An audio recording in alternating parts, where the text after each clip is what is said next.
Welcome to the Convocation Unscripted Live, where religion, culture, and politics intersect in real time. I'm one of your hosts for this episode, Jemar Tisby, joined as always by Diana Butler Bass, Hey, friends. Kristin Du Mez, Hey, good to be here. and Robbie Jones. Hey, everybody. We're scholars. Three of us are historians and one sociologist. We explore how religion shapes America's past and present. There's a twist. One of us picks a topic, the rest don't know exactly what's coming. No prep, no scripts, just raw, unfiltered conversation. And that's why we call it Convocation Unscripted. And this live episode is officially in session. Now, folks, if you've been with us a little while, you know that typically we do a little round robin catch up on where everyone's been, our comings and goings. We'll do that in a moment, at least Robbie, Diana, and I, but we only have Kristin for just a few minutes this time. She's so in demand and her voice is so important and everyone knows it. So we will kick off with you, Kristin. Has anything been on your mind, good, bad, ugly, and different?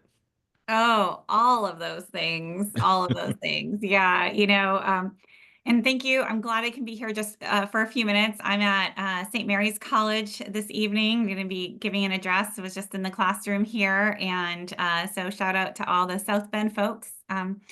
And oh my gosh, so I really wanted to be here, even though I only have a few minutes before I have to run. I wanted to be here because we missed last week, right? We're all on the road. We're trying to, make this happen, and it didn't quite work. And we thought, well, there's enough going on. And then when I realized I had to miss this week, I thought, wait, no, no, no. Like, I really need to talk with you all. Like, there's so much happening, and I just felt such a need. So thank you for having me here, even just for a few minutes. How am I doing right now? I am exhausted. I am exhausted. So I had a friend text me. Lots of people are checking in, and even people I don't even know very well, or people I meet and in passing, traveling, and it's like, how are you doing, Kristin? And so I texted this friend back, and I said, I'm fine. I mean, apart from not sleeping, I'm fine. So she responds and said, so you're not fine. I was like, oh, I guess so. I guess so.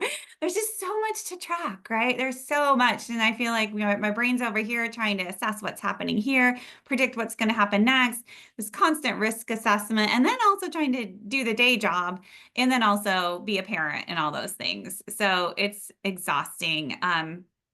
But I wrote a somewhat encouraging post on Substack this week. I mean, for me, it's all bad. And then a little bit of, people are like, wow, this is kind of optimistic. It's all relative, because here's what I'm feeling right now. It's all bad. So many bad things happening. I haven't even had a chance to check in where the stock market is at this moment. And there's something. Don't do that. Oh, it won't. Okay, so here's my theory. No proof, but there's so much that's so bad. And we and many others with us have been trying to warn for months, years, warn against what was coming. And, kind of failed in the big picture.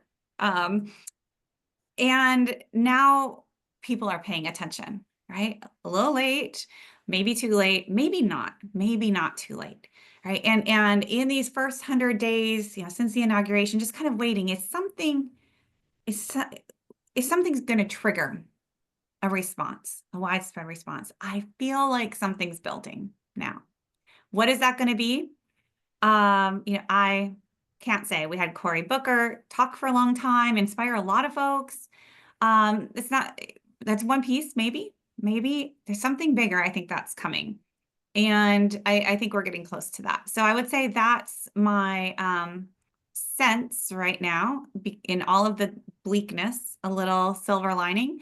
And in connection with that, I think it's really important for everybody who's feeling helpless, who's feeling scared, who's feeling angry, all of these things, to show up to whatever the thing is, whatever the thing for you is. And I think to show up in our bodies is going to be really important. We already know that you can send all the emails you want and they're ignoring them right now. You can leave all the phone messages you want. And okay, that's been done. Keep doing it, right? Keep doing all the things, but until you put your body on the line, and I don't mean like shooting squad, I mean just showing up in person. So much is being done virtually these days, right? To actually bother leaving your house, putting your screens down, and saying in person, like, this matters to me. It matters so much that I'm willing to give 2 hours of my Saturday to this, right? Not a big thing. It matters so much that even if there's a tiny, tiny threat of something happening, right? I'm showing up anyway. That's how protest happens. And that's how change happens. And you never know, like you can look back historically at, you never know when that moment is there until it's there. And it can be sparked in unexpected places. So I think now, maybe you're the kind of person who's going to spark something. Maybe you're just the person who decides this is the time when I close the laptop, I open my door, I walk out, and I'm going to go do something. So that's what I'm feeling right now. Very dark, but I feel like something's brewing. I put in the chat, Kristen, about April 5th, Yeah. this Saturday. If folks don't know about that, there's a big national set. I mean, just thousands of rallies in towns, cities, counties, all over the United States. And if you just Google hands off April 5th, it'll take you to the page where you can look at the map and see what's going on in your town and show up. My husband said to me last night, well, I guess we're going to the Washington Monument at noon this Saturday. He at the And ground I zero said, there. I guess we are. So I'm going to show up in the closest one to my house, which happens to be the one on the National Mall. Kristen, what were some signs that you feel maybe a shift? And we're not going to Uh, hold you to being too optimistic or anything. Don't worry about ruining your street cred. one of the signs is simply and I hate to say this, but it's affecting more people. I'm hearing a lot of people say, well, now it's this person that I know who just got deported. I know a lot of people whose friends are getting deported, including a lot of conservative Christians, right, who voted for Trump. Like, wait. It should not take that. It should not take something that affects you personally, but it's the way that humans are wired. I get it, right? People are looking at the stock market. People are, Signalgate. Wait, what the heck? What the heck? Right? Like there's enough things that are affecting different people. Well, I value this. Well, I value, but her emails, that actually, national security, veterans, social security, all of the things, right? I think it's just like collectively affecting more and more people directly. Right. And again, it shouldn't take that. We should care about the other person, whether it's like, oh, that's actually my friend. Even if it's not your friend, you should care about, human dignity and such things. But so that's what I'm feeling right now. Things are growing, and we've seen such utter incompetence and vile behavior, lies. And again, I think it's from all different directions hitting people, different people in the same way now. And I do have to run, but thank you, friends, that I get to be here with you for just a little bit. And thank you to everybody who's tuning in here too. And I imagine that you, like me, just needed a little bit of time together. So thank you. Thanks, All right. Kristen. Good luck tonight, Kristen. Thank you. Well, that was we knew she would do that. She would drop some gems and we would have to deal with the fallout. Before we do, we'll circle back around to that. Just tell us anything recently y'all have been up to. Catch us up a little bit. Robbie, we'll start with you. Sure. Well, I think I see someone here in the chat. I was just with Westminster Presbyterian Church up in Buffalo. Say hello again in the chat. I can't remember who it was that was there, but I was there for a great day on Sunday. Did the adult kind of education hour, preached, which I don't do that often. Very rarely do I do that. We're gonna hunt that down. And then did a luncheon afterward. But it's really great. It's a historically white, Presbyterian church built in 1859. I think I forgot Oh, wow. the so very old.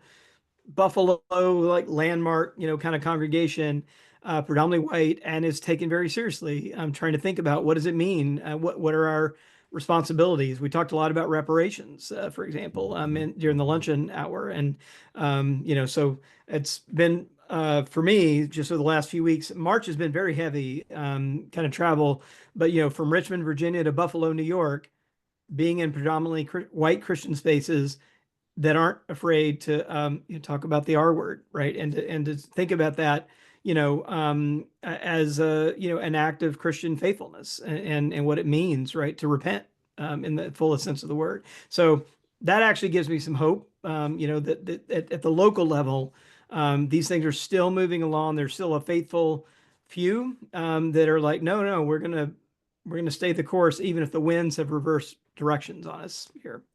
That's really encouraging to hear. In Buffalo, I mean, as a stop on the Underground Railroad, it has That's such a right. long Yep. abolitionist history. That makes a lot of sense. And I'm glad to hear it. Glad to hear it. Diana, you are always coming and going. We saw you beachside, or at least coastside, not too long ago. Tell us about that. Well, last week I was in Malibu. There's this beautiful old Catholic retreat center up on the mountains there, and I was leading a retreat, a week-long retreat for an organization called Companions of the Inner Way, which is Mm. mostly a California group. And there were 50 people that I was with for an entire week. I spoke every single day. And that was a lot. I haven't done 90-minute lectures 5 days in a row in a really long time. So we were talking about Christian practices of various sorts, and I also shared some about my work in Mary Magdalene. So it was all very different than what I normally do, where I go in and out of a congregation, more like what Robbie was just explaining. And I just got to be with people and really have some Mm. great conversations. There were some absolutely wonderful people there. And the thing that was so striking to me is I got off the plane in California and people were happy. Hmm. Here in Washington, D.C., Mm. nobody is happy, or at least they won't admit it in public. And I mean, everything here is just dark and closed down, and people's eyes sort of averting. They don't know who to trust. I mean, it's really horrible. And get off the plane in California and people were smiling and I went, "Oh my gosh, is it the weather? What is going on?" But it was very interesting to get the West Coast perspective on all this. People were very informed, and they were worried, and many of them were stressed at some level, but just not quite in the same way that they people are here in DC. And so we had some interesting conversations about the emotional complexity of the moment and sort of what we were all bringing to this time. It was good for me. I think it was good for them to talk to somebody who had been living in DC in the midst of it too. So that was a great productive week. And now I've just been doing a lot of recording. I just recorded a 90-minute lecture with gratefulness.org, which is Hmm. kind of a very fun, sort of different place to be on such a terrible day. And I'm going to have I'm not going to tell too much about this, but I'm going to have a United States Senator come and visit the cottage via Zoom. And so I've been planning that with his, now you know at least that part, his staff. And we're going to talk about some of the stuff that's going on and how faith fits into the picture of being a politician right now, important Hmm. decision maker in the Senate at this moment. So good stuff on the horizon. And then next week, guess what I'm doing, guys? I'm going on my own Lenten retreat Hmm. because I need it. Yes, I'm so glad to hear that. You're just going to be shutting it down, getting with Jesus for a while, and hopefully resting some. Yeah, I love going to a place where they do a lot of meditation practices and Mm. silence and things like that. So I'm going to be out in Arizona, and don't call me. That's fantastic. And a Right. U.S. senator, how stinking cool. We we we Yeah, we got some We got some heavyweights on here on the convocation, y'all. I'm And what about excited you, about it. Jemar? What's up with you, man?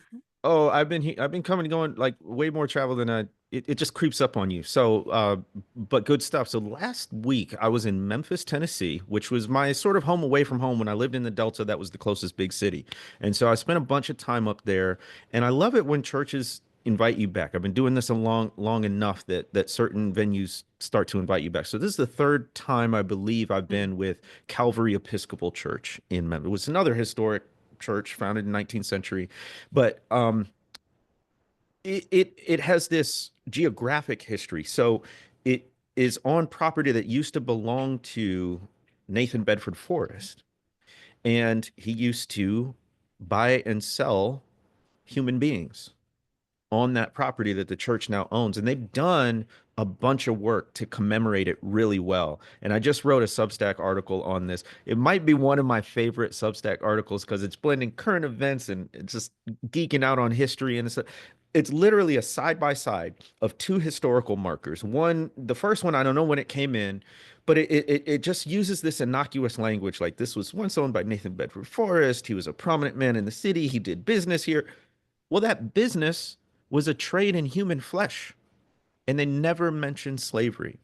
But along with the church and other folks, they've put up another historical marker, which is so funny. Like the font is smaller, it covers front and back. There's so much detail they're trying to put in there. And of course, they name the slave trade right there.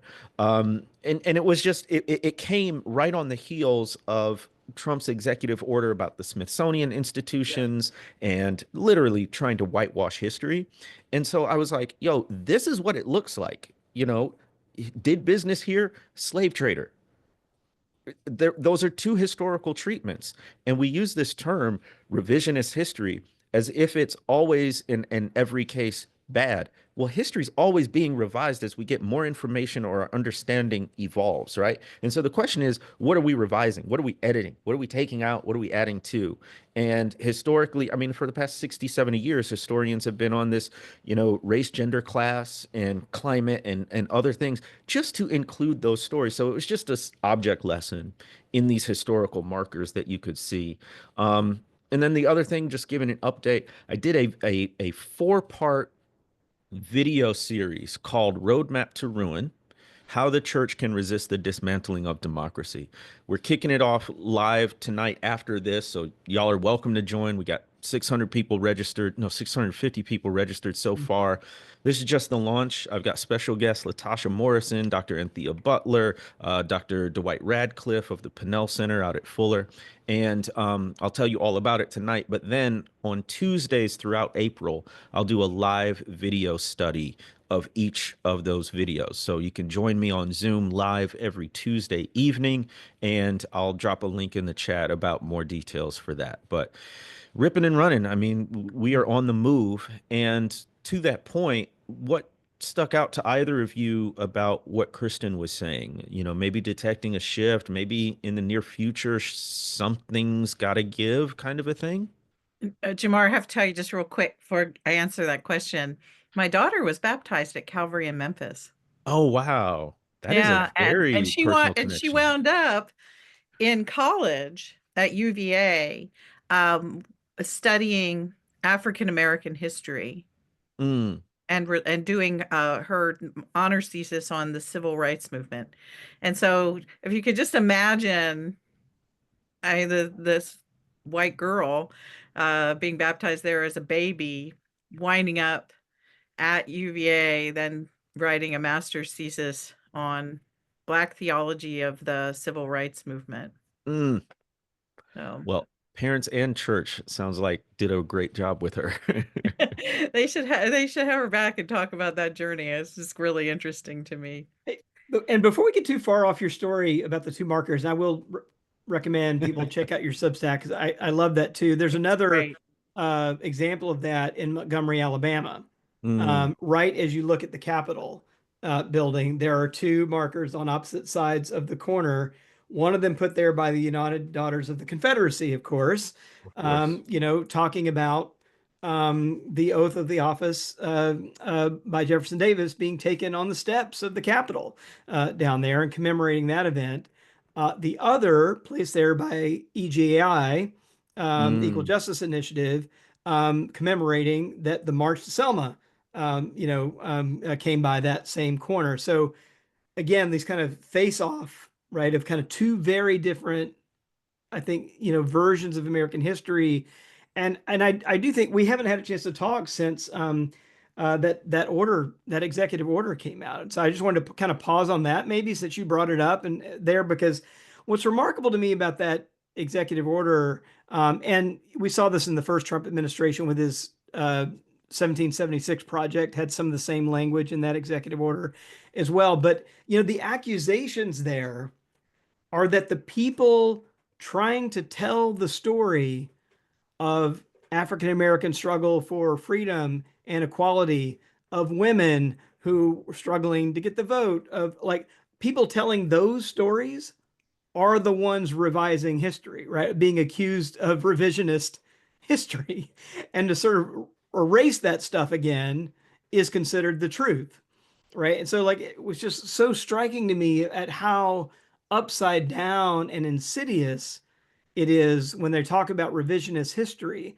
Like, the lost cause was the revisionist history, right? That kind of big, huge effort by the United Daughters of the Confederacy to say, right, that the noble Confederate cause, right, was the true cause of God, in fact, and the true cause of God's plan for humans, kind of the pinnacle of human society on earth. And let's not forget that the motto of the Confederacy was God wills it, right? Deus That sort of, Vult. yeah. Same as the Crusades, Yeah, Urban right. the So Second. yeah, Mhm. God will, God will, will be vindictive and kind of show us to be right. And I got stuck up there on Confederate monuments, coming and going. So just to me, the kind of audacity to call truth telling revisionist, right? That's just the upside down world, that we're in. It really is chilling because number one, having taught history in various venues for a long time, we really cannot overestimate the historical ignorance of a lot of people. And I don't mean that insultingly. It just like folk don't know stuff that maybe on this call, not even just the speakers, but the folks joining on this call, we might consider basic, right? And then secondly, when they scrub it from the website and digitally, you don't know what you're not getting. And it's Yeah. going to be harder and harder to search for it. Yeah. And let's be clear, that's a modern book burning. Yeah, thank you. Yes, it's a digital book burning. Yeah. And we should treat it as such. I mean, we need to be. I've said. I think maybe Diana, you mentioned this on one of our episodes that uh, churches should be buying up all the banned books. And if you can't find it in a public library or on a website, something you should be able to find it in churches because a lot of what they're trying to ban is this more accurate history, a more Yeah. inclusive history. So and then of course they came for the what's affectionately called the Blacksonian, National Museum of African American History and Culture. I don't think they know what they signed up for if they really try to do that. Number one, I actually you'd have want to to erase see the whole J.D. museum. Vance take those people on. Try it. That's one of I those know. F Not gonna around be and find pretty out for moments. J.D. Vance. It will not go the way you think it's going to go. But yeah, it is really chilling. So I'm glad you highlighted that, Robbie, and I'm glad that we have you're definitely an honorary historian with all the work you've done, Robbie, Thanks. on I'll this take it. stuff. Can I quote? I'm gonna put that up somewhere. Jemar Tisby, you're an honorary Honorary historian. historian. After all the books you've done and growing up in Mississippi, yeah, you got it. Um, Diana, did you have any reactions either to the Smithsonian stuff or what Kristen was saying? I saw you nod your head when we talked about maybe a turning point. Yeah, I've got sort of two things, and the first one would be quick. It is really important that churches be on top of this idea of a digital book burning and also on top of what's being lost in religious history. There was a great example of this when some this scrubbing got news recently, uh, because Pauli Murray, who is a very important figure in the Episcopal Mhm. Church, she's the very first ever Black woman ordained as a priest. She was also a lawyer who was a civil rights attorney, Black woman, lesbian, just a credible poet. She is from North Carolina. And in the Episcopal Church, we had just gotten to the point where she was becoming a commonly known person by Episcopalians. And her house was just opened about 6 or 8 months ago as a national monument down in, I believe it's Hillsborough, North Carolina, which is right outside of Durham. And I was planning on going the last time I was in Durham. Which was October, and I think it had just opened last fall.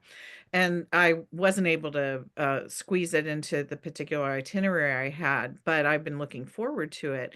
So there was the new national monument, her story being more widely known. There was this really great website up about her life. Several of her books are now being republished, including a wonderful book of her poetry and about her poetry as well. And now she's gone from the National Park Service website. The house, I suppose, is still a monument, but I don't know if anybody's even working at it right now. And so this is an issue of political history, and American history is also an issue of our religious traditions.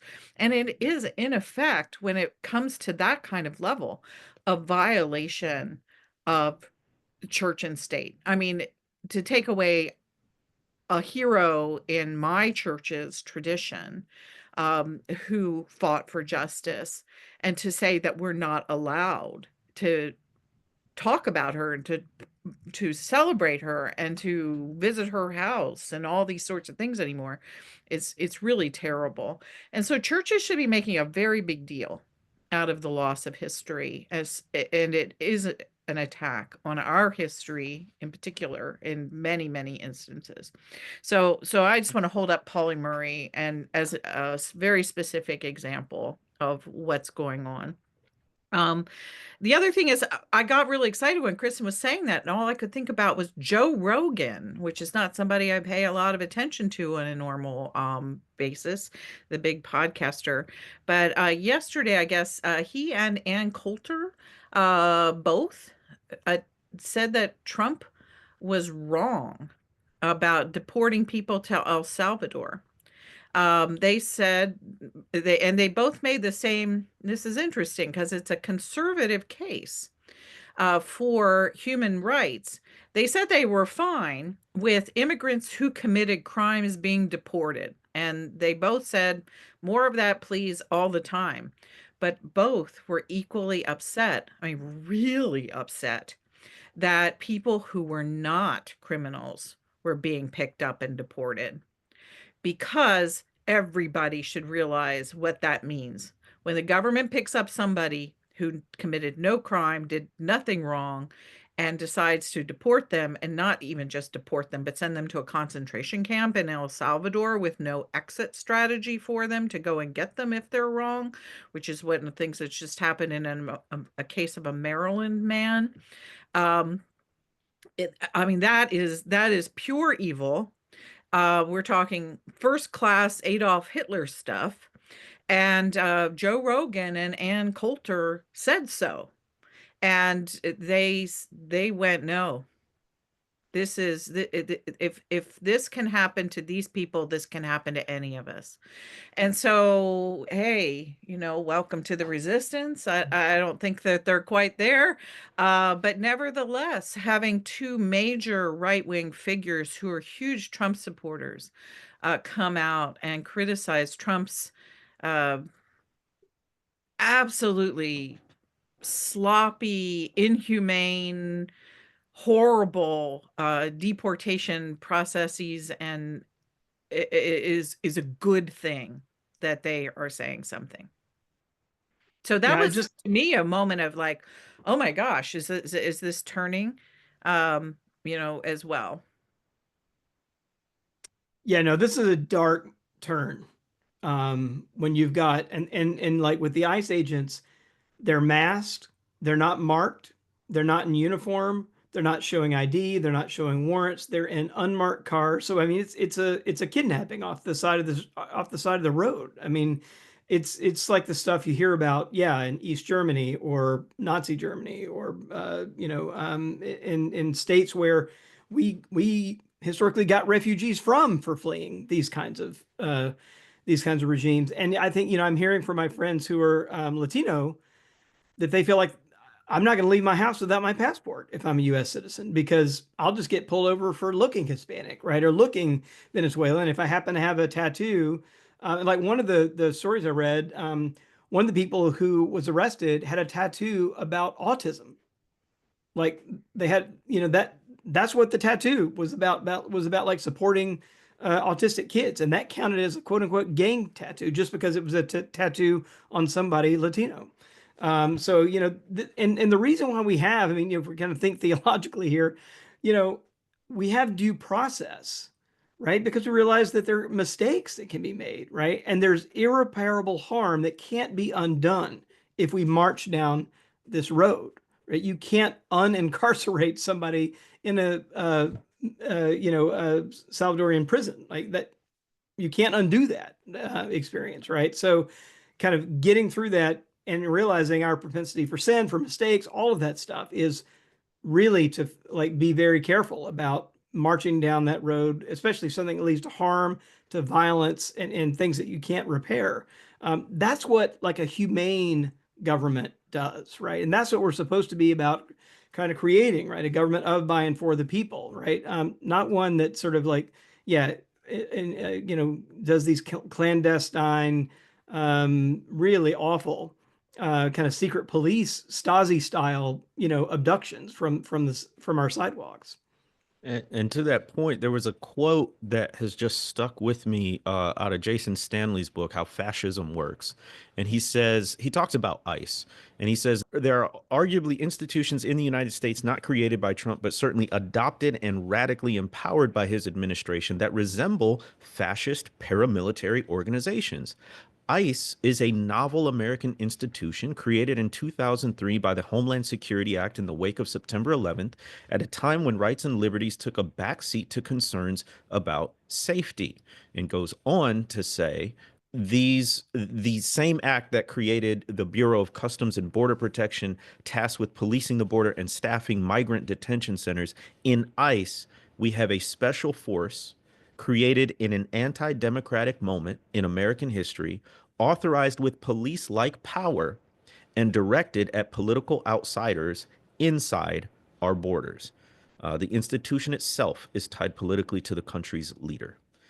And so, yeah, a paramilitary style force that can be deployed with fascist motives and results like these, we think it's legitimate because it has a badge which they may eventually show after you've been abducted. But really, it was this really anti-democratic moment in the United States that birthed this force, and now it's being weaponized at the behest of the people in the White House who are not acting humanely. And I heard Latasha Morrison say this when I was interviewing her for this launch. She called it sin. And that really struck me like a gut punch because since we're talking in the political realm, I think it doesn't naturally occur to me to use religious language, or maybe there's even an aversion because of church-state separation. But now we're way past differences in policy, right? This is not a red or blue, Republican Right. Democrat thing. We are talking about injustice, inhumanity, and a religious frame. We would call it sinfulness. And maybe it helps. Maybe we ought to use that language when we're referring to stuff that, yeah, is in the political realm, but it's also in the moral realm. And to call sin sin, to call evil evil, because what else would it be to abduct folks without due process? And then I've been teaching in prisons since I was a teaching assistant in grad school. Y'all, once somebody's in the system, only the people there know what's happening. And it's out of sight, out of mind for the rest of the population, let alone when it's in a different country. So what the hell these men are going through, I can't even imagine. So that's evil. To me, that's sinful. And I think maybe we ought to bring some of that language back to describe what we're seeing. And then I mean, I was grateful for the Rogan and Coulter comments, because that just shows that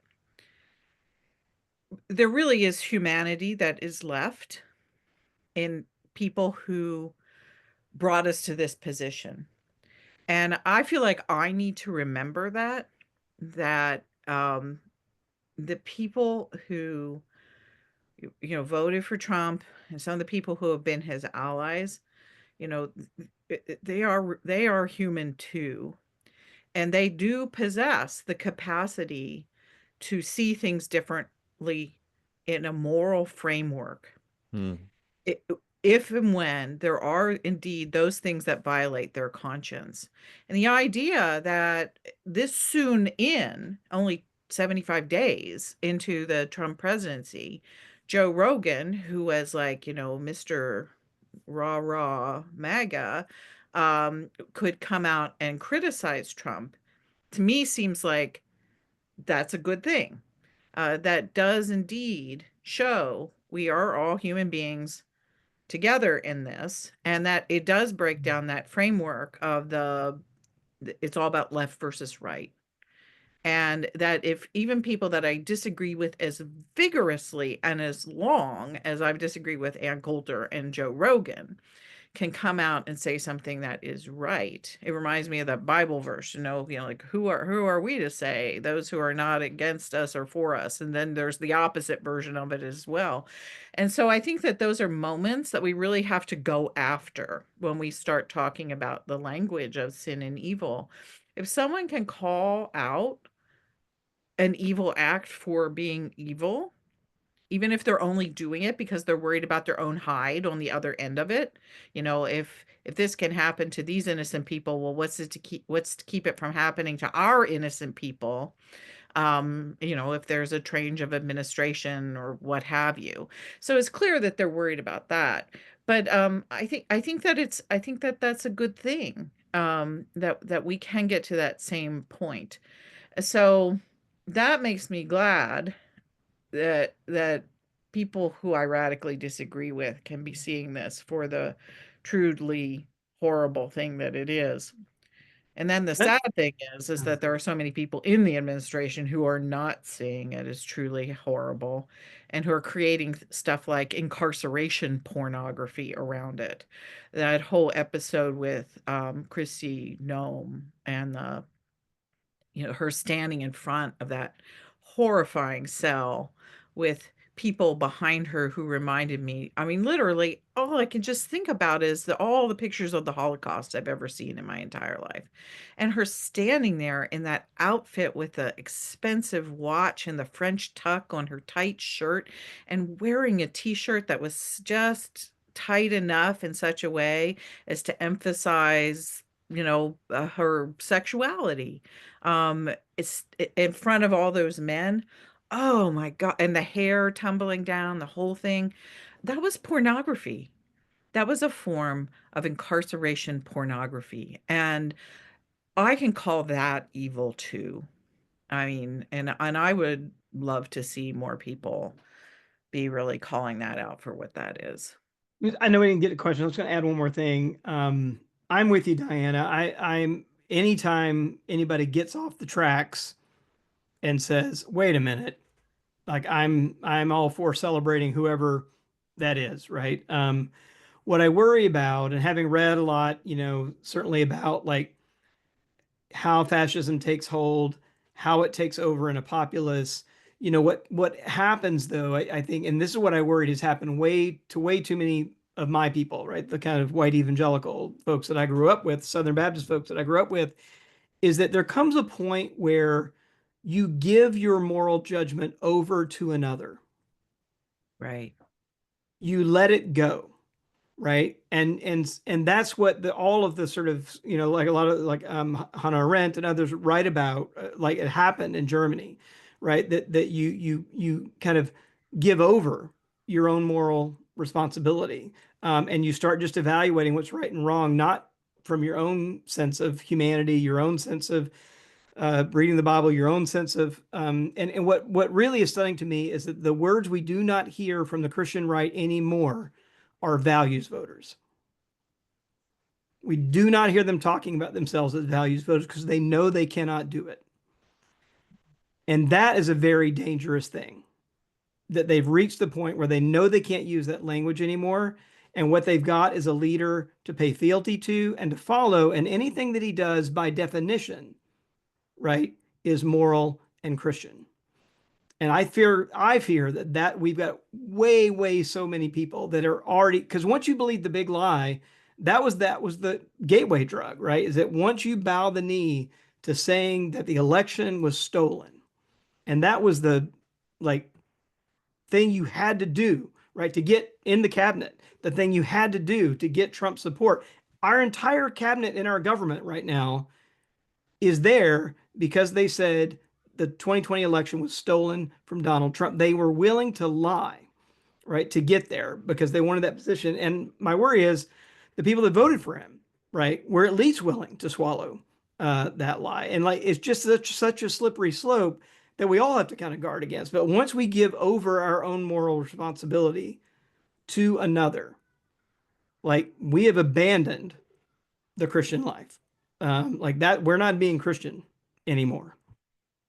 That's a chilling and accurate way to put it. You give your moral compass over to another, and it's part of the bending and the twisting of reality that half our country just about has succumbed to. But also, I think we'd be remiss, and before we get to questions, y'all, we've only got 5 questions loaded up in the Q&A. So put your questions in there. We'll get to that right after this.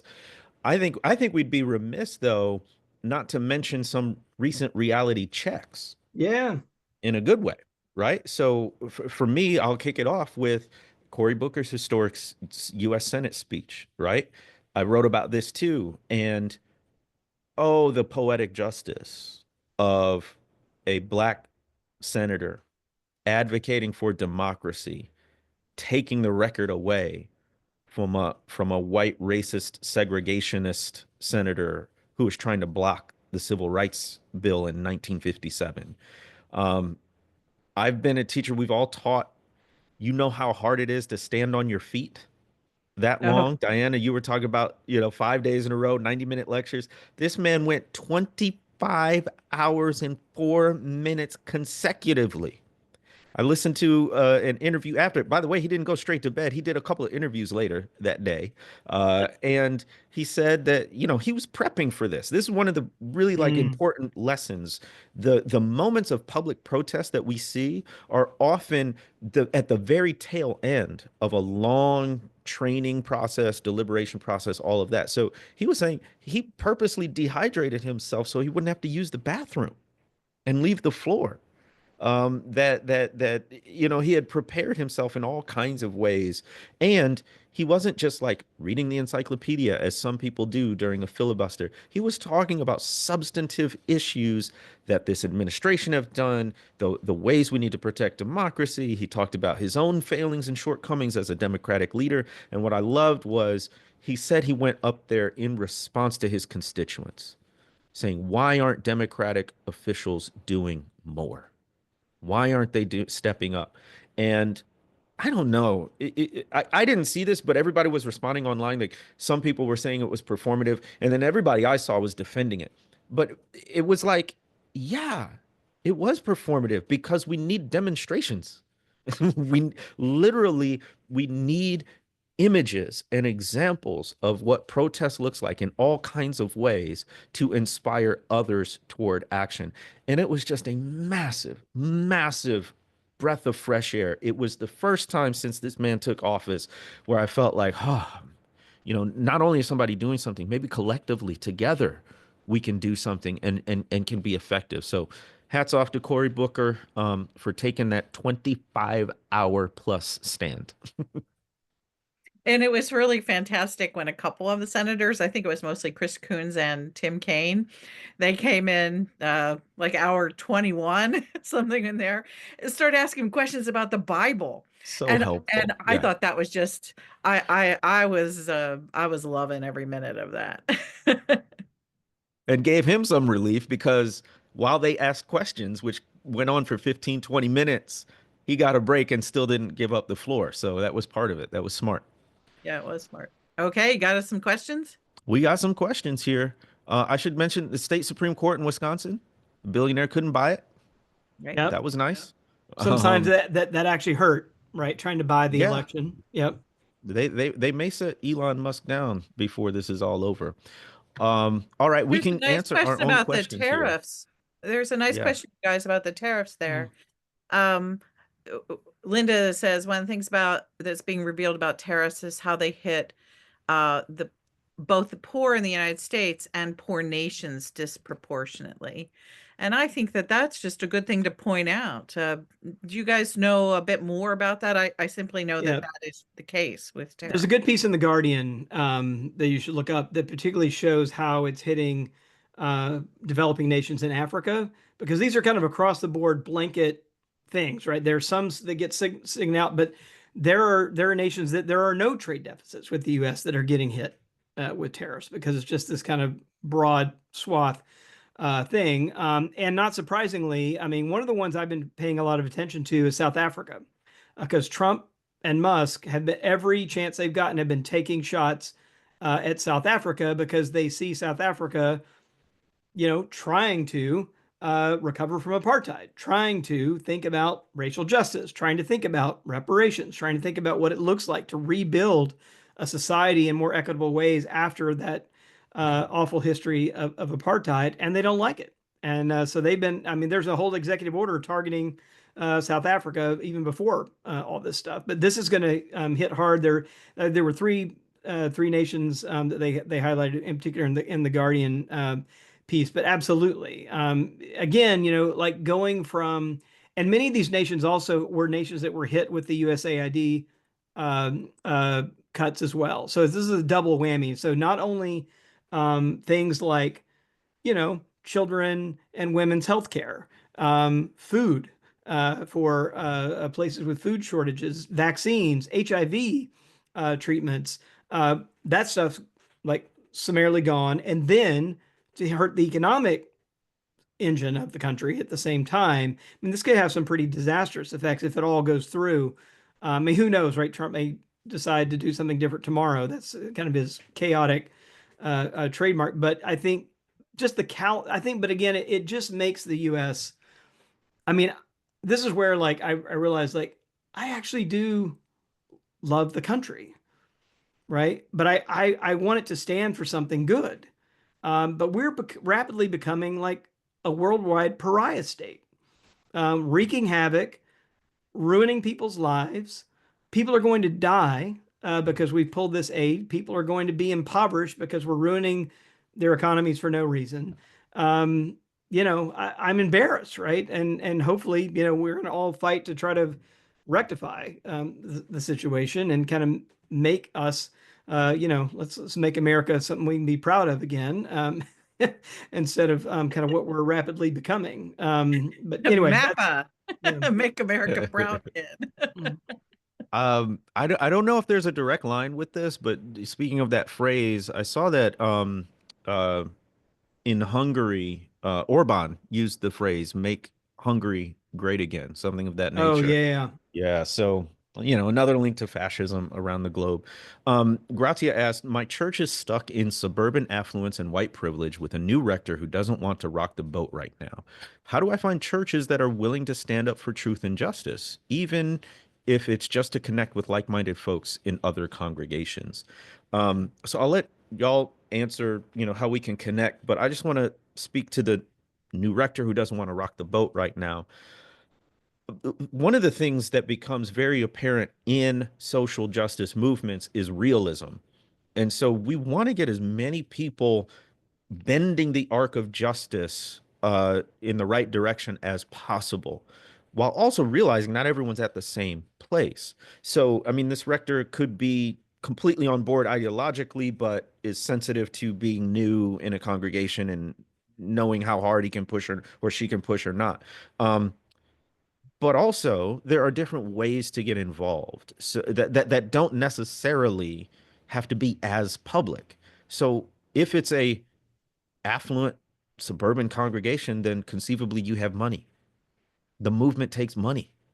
And so, are there ways to direct funds and resources, even quietly, to the individuals and organizations doing good work? Are there ways at a congregational level to start thinking about this stuff? You don't have to go hard with, some far left political textbook or something. You can wade into the what, do a Bible study on immigration. If that's too far, just read the Gospels.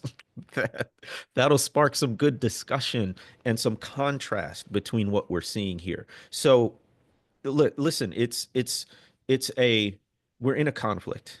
We're in a conflict between two kingdoms, to put it in spiritual terms, an earthly imperial kingdom and God's kingdom.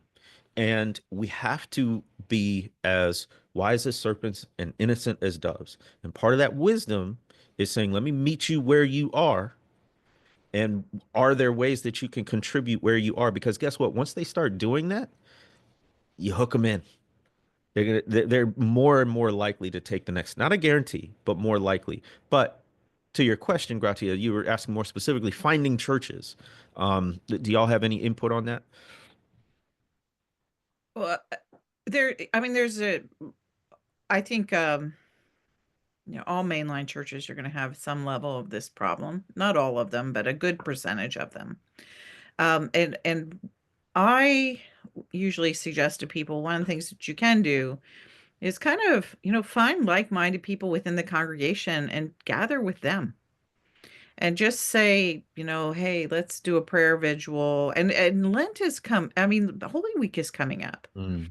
Um, get 10 of your friends together in your congregation, even though you don't know if the rector's with you or they don't want to rock the boat, and say, we're going to pray for, um, oh gosh, I don't know, the poor in Africa, or something, in a visual that honors the vigil Jesus spent in the garden the night before he died. I mean, there's all kinds of interesting things you can do, is to pick up on the themes of Holy Week, which are powerful, and start just talking to people or gathering small groups of people around those things, and explore spiritual practice that seems to move things ahead for you and for your local community. So I'd say get creative, do what you can do, find who you can find.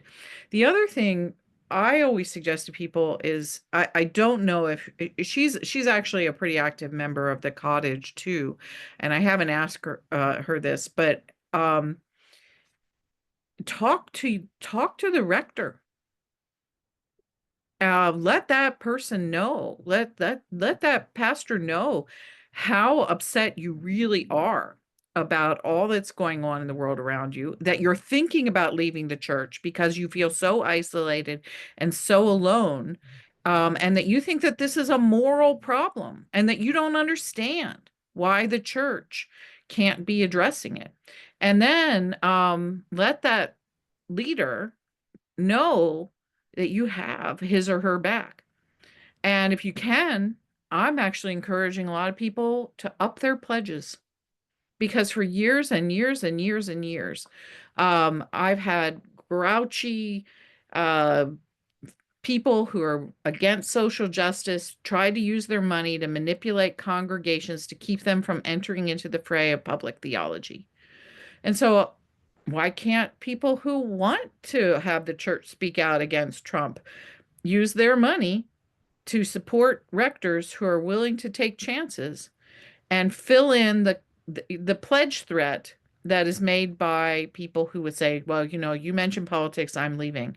Well, if the rector knows there's somebody else standing there with with $5,000 or $10,000 who can fill in the hole, the rector might say, we're going to do what's right here. And, if you're uncomfortable with that, I'm sorry, but I'm going to move ahead with this project.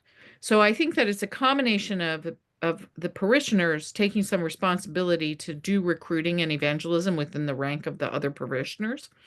And it's also incumbent upon parishioners just go and challenge, ask questions, find out where your pastor really stands and what it would take for the church to do meaningful social justice work like Jemar is suggesting. And how can they make it happen together? Robbie, any of these questions stick out for you? Yeah, I'll jump on the Southern Evangelical one, I guess. Seems like I should. This is from Ruth. What do you say to pastors of moderate Southern Evangelical churches who've increasingly been quiet on the issues that Trump has increasingly prohibited? They're certainly afraid of alienating the majority of parishioners by speaking out now. And now the issues are so blatant, can you help these brothers find a moral voice?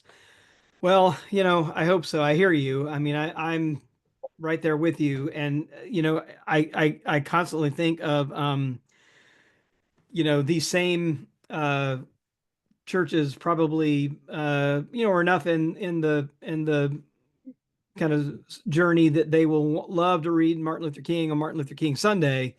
But Martin Luther King had a lot to say about the moderates, particularly the white moderates, in his day. And, just letter from Birmingham jail always comes to mind when I, think about this, that, he has this amazing phrase that just searing phrase that always stuck with me when he talks about, and he's like looking at these, beautiful buildings right across Birmingham and these beautiful education buildings and tall steeples and, and full parking lots. And he literally says, like, who is their God?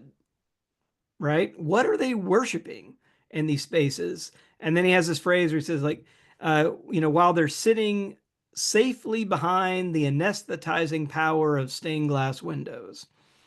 And, I think that has been so true. And I think one of the problems is that, white Christians have grown up thinking of church as a place to be comfortable, right? It's a place of propriety and politeness, and comfort.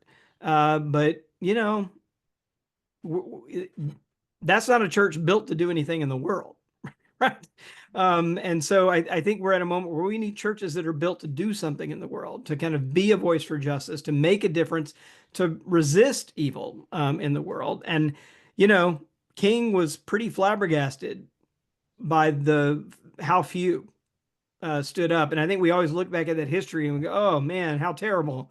Well, look, I was actually talking to Adam Taylor at Sojourners last night. I hosted him on my Substack for a author salon about his book that's about kind of rebuilding the beloved community, reimagining the beloved community, called A More Perfect Union, reimagining the beloved community for today.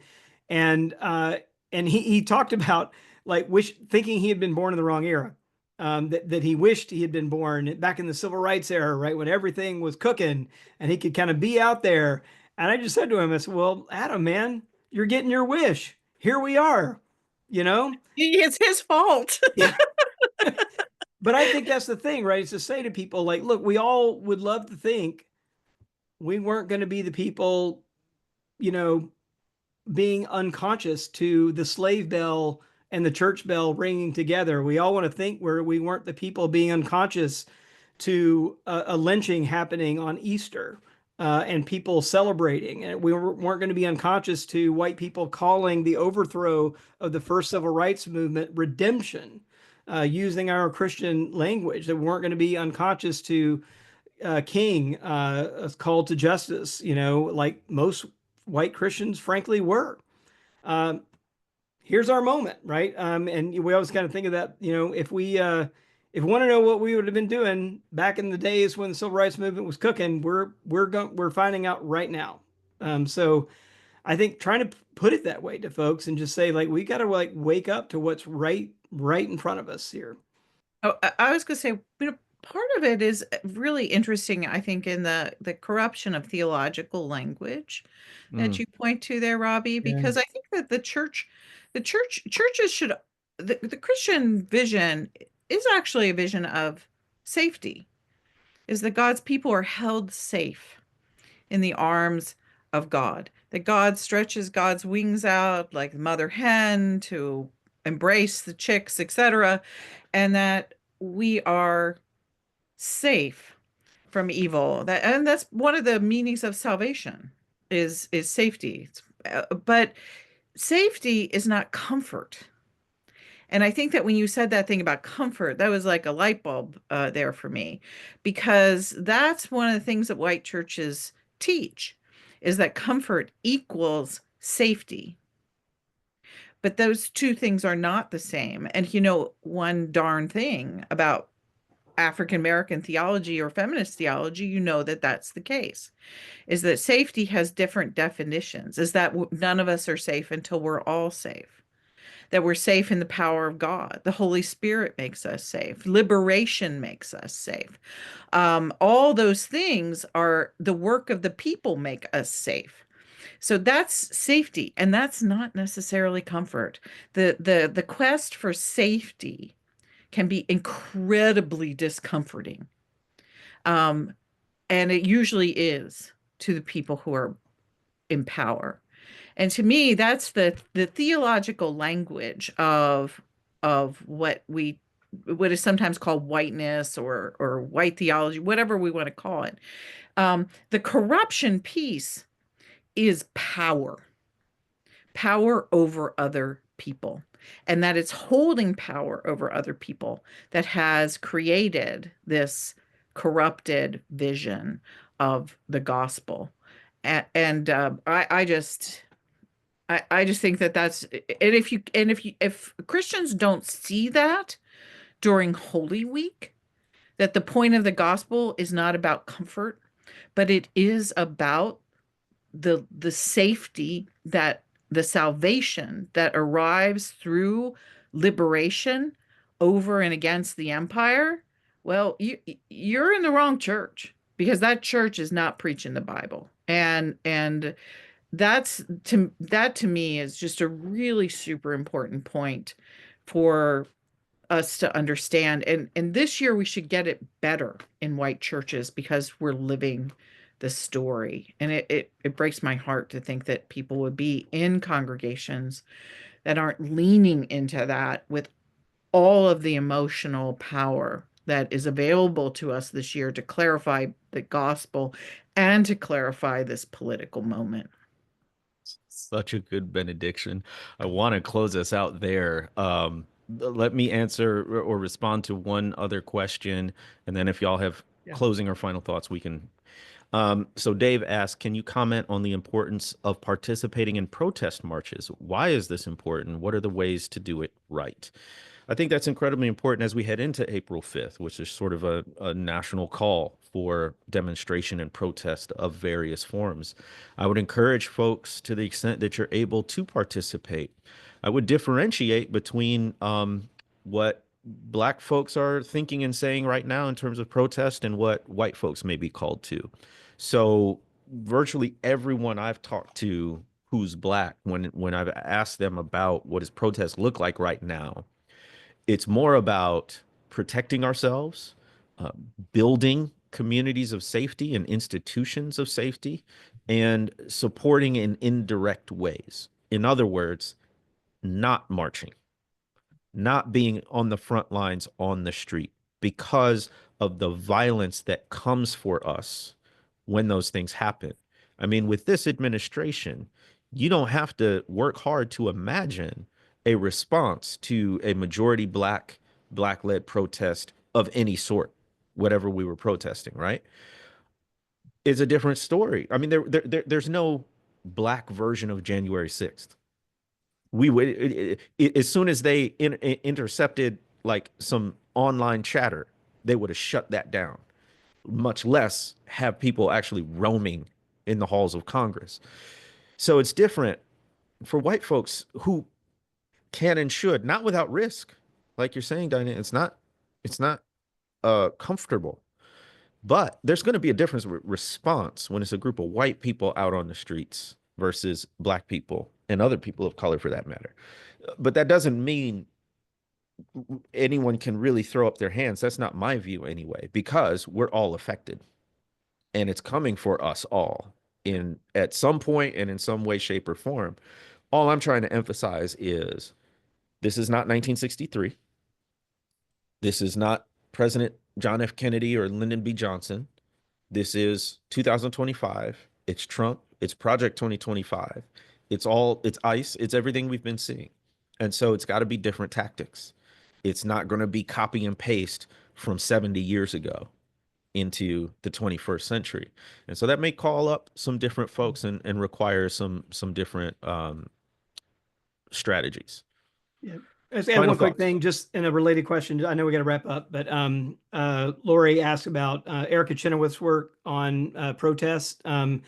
As a scholar who studied protest movements, their effectiveness in authoritarian regimes, and kind of found a pattern that when they reach 3.5% of the population, that seems to be the tipping point. So in the U.S., that'd be about 11 million people showing up. It's about 3 times the Women's March.